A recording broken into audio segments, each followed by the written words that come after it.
বাড়ির আঙিনায় থাকার কথা ছিল খুশির জোয়ার, কিন্তু ফিরেছে প্রিয়জনের নিথর দেহ।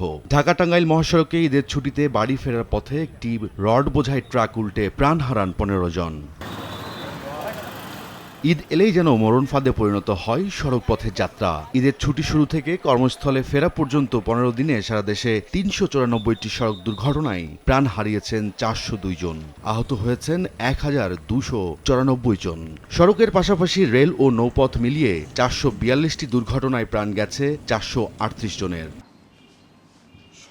রোববার এক সংবাদ সম্মেলনে যাত্রী কল্যাণ সমিতি এবারের ঈদ সময়ের দুর্ঘটনার পরিসংখ্যান তুলে ধরে। সংস্থাটির পর্যবেক্ষণে বরাবরের মতোই এবারও প্রাণঘাতী হিসেবে শীর্ষে মোটরসাইকেল।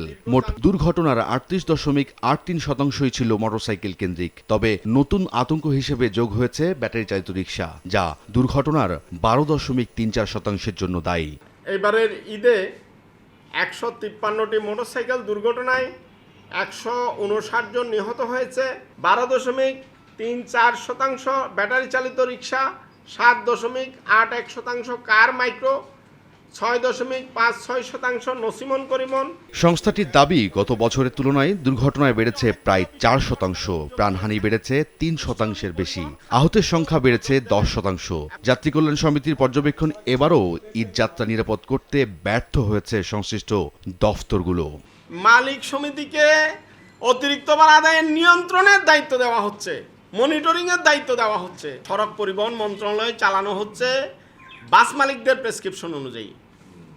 এখানে মন্ত্রিত্ব চালাতে ব্যর্থ। সড়কের এই মৃত্যুর মিছিল থামাতে কেবল আশ্বাস নয়, প্রয়োজন দীর্ঘমেয়াদী পরিকল্পনা ও বাস্তবায়ন। জনগণের জীবনের চেয়ে পরিবহন মালিকদের স্বার্থ বড় হয়ে দাঁড়ালে আগামীর ঈদযাত্রা আরও ঝুঁকিপূর্ণ হয়ে উঠবে, এমন সংখ্যা প্রকাশ করেছে যাত্রী কল্যাণ সমিতি।